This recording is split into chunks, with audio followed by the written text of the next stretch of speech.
Naghanda ako ng 5 to 7 medium shrimps, 1 cup ng kanin, bawang, sibuyas at kamatis. Inuna kong nilagay sa food processor ang hipon at kanin. Set aside, sabay gisa ng aromatic, sibuyas, bawang, kamatis. At pagtapos, isinama na ang na food processor na kanin at hipon. Lagyan ng salt and pepper to taste.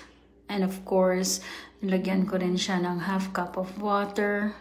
Lagyan ng pampaasim na Knorr sinigang mix. Haluin ng haluin hanggang ma-achieve ang desired texture o hanggang maubos ang water.